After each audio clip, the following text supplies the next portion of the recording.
Okay, this is my post reaction to the Trump victory or Trump winning the presidency. I did a video, if you recall, maybe a few months back. But before I get into this reaction video, I want to make a disclosure that my opinions are my opinions alone. It's based on some factual information. It's based on some stuff that I've come up with that my gut feeling has been telling me. So again, viewer discretion is advised, but also what y'all need to do after you watch this video and watch other reaction videos is do your own research and find out why. That many have predicted, or some have predicted, that Trump will be your next president. I didn't vote for him, but I knew he was going to win. He's an underdog, and he really worked his behind off to get this job, this seat of being the president of the United States. Who would have thought? And that's where a lot of people, and I'm, going through the social media, I'm not going to say which one, and not even that. I mean, I sense the depressive level and just the overall sadness. But last night, man, I was at some event.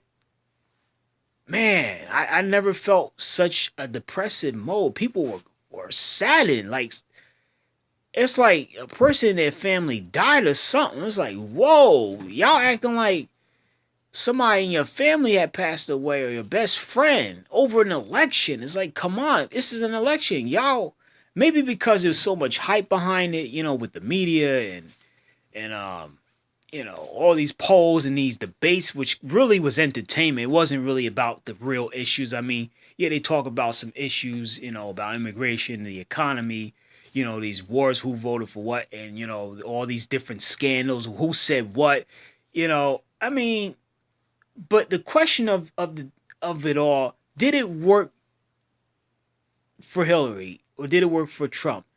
I would say no. The people are going to look at that stuff and say, hey, it's time for a change. We had 8 years of the current president. We want somebody different. So the people have spoken. Excuse me. And I'm going to say this. When people say your vote don't count, all you got to do is look at this election. This past election was a clear indication that votes actually counted.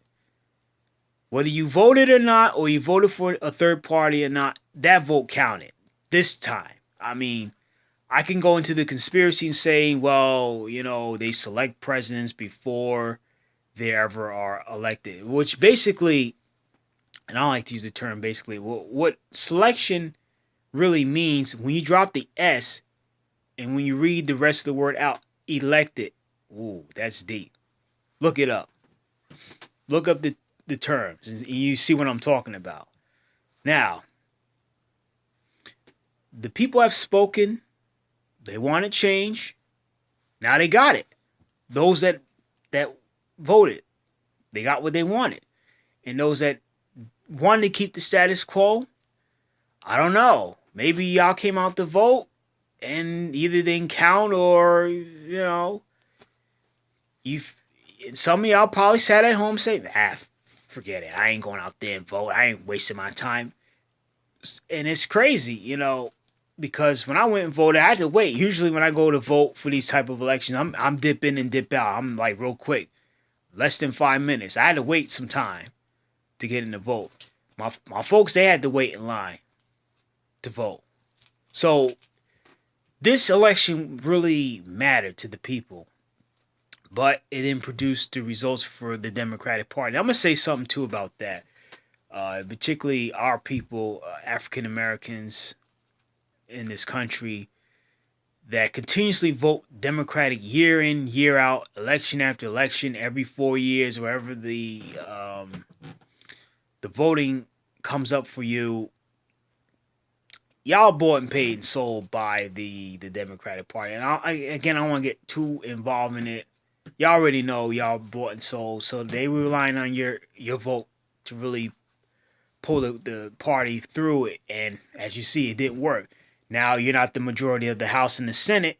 You got a Republican House, got a Republican Congress. You have a Republican president, so you're going to have more conservative values or conservative policies now put in place that are against the democratic already appointed and selected laws. But hey, folks, you done it to yourself. And I'm going to say this about polls. You can't always trust the polls. And that's what Trump was trying to point out to y'all during this whole election season. Don't always look at the polls. He always kept saying, we're winning, we're winning, we're winning, we're winning, we're winning. He kept enforcing that. Even though the polls showed him below Hillary Clinton by either huge numbers or neck and neck margins. It just goes to show you can't always trust the polls. And this election, if it hasn't taught anybody anything, your votes count. It sure counted this time. If it counted for when President Obama ran 8 years ago, and again back in 2012, what makes you think your vote don't count now? Yeah, like I said, you can delve into the conspiracy saying that presidents are selected, not elected. Yes, that's true. However, how did Trump get in to be selected as opposed to elected is beyond me. But all we know is he won fair and square. There was no dirty tricks. He can't say this election was rigged, which it wasn't, because the people spoken. They wanted the change that they want, and they got it. So now the question is to you as American citizen, that includes me, what are you going to do from this point? Oh, and I also, another thing that I've noticed too, or people have said before, if Trump was ever elected, well, I'm going to leave the United States. And my question to you is, where are you going to go? And if so, we're going to go at such short notice. Some of y'all have employment. Some of you have jobs. Some of you have houses. Some of you have mortgages tied up. Some of you have, other responsibilities. So you're going to leave all of that behind because a certain man that you don't like because of what he said or how he treats people or his policies. You're going to leave the country that you were born into or moved from to come here to seek opportunities and a better way of life, to now go back to where it's not as great or as good as it was when you first came here. I don't understand that. Y'all need to help me understand that. Excuse me. Why you want to leave now? When the going gets tough, now everybody wants to quit and head someplace else. Let me tell you something. I ain't going nowhere. First of all, I can't afford to. Number two, I don't have the resources, like I said. And three, why should I go somewhere where I'm not familiar or that's not my home? I got to start all over again, doing the same process all over again to try to accolade myself with the new society. Possibly have to learn another language. If that's your forte, and if you want to do it, fine. I'm staying put until I can afford to move out. But why leave something that you have really, really vested interest in because of a certain political person that's running for office or is now being appointed as the elected president of the United States? That doesn't make sense to me. It's just, to me, it's kind of, I'm not saying it's stupid, but people have their reasons to want to leave. Let them leave. If that's what they want to do, go ahead, fine. But don't always think the grass is green on the other side. Yeah, I'm talking a lot of wise things and a lot of wise tales and a lot of wise sayings. But the grass ain't always greener, folks, on the other side. So hopefully, if this election taught you anything, that, hey, don't believe the polls. Don't always think the grass is green on the other side. And don't always think that the party that you've been voting for many years has your best interest at heart if you don't get involved. Some of y'all, myself included, don't get involved locally as much. I mean, I have in the past, but I've been slacking off. I need to get back on track. But majority of you that's complaining, that's saddened, that's upset, what have you done to change the things locally in your district, in your jurisdiction? What have you done? I understand you got work and stuff to do. You got to take care of your family. You got responsibilities. We all do. And if you don't own a house or pay rent or a mortgage, you're a citizen. You're an adult. You're grown. you can at least go to your city council meeting and find out what's going on in your local city, and find out what you can do to try to make things better, because it starts at home. It starts with the grassroots, and then you build your way up. We've forgotten about that. We realize so much responsibility on politicians. It's sad. It really is sad that we invest so much of our energy towards a politician who don't really care about you. Only thing they want is your vote coming the election season, and then once they get your vote, you don't see them again.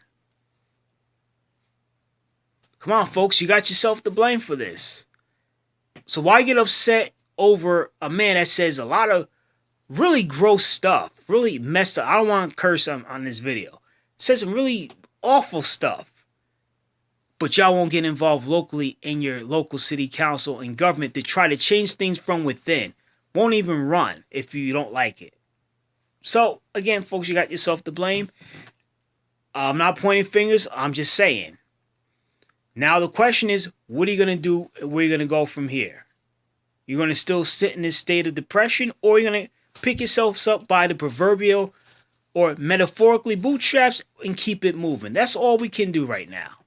Is keep it moving, keep hustling, keep making money, keep eating, keep living, and just do the best you can.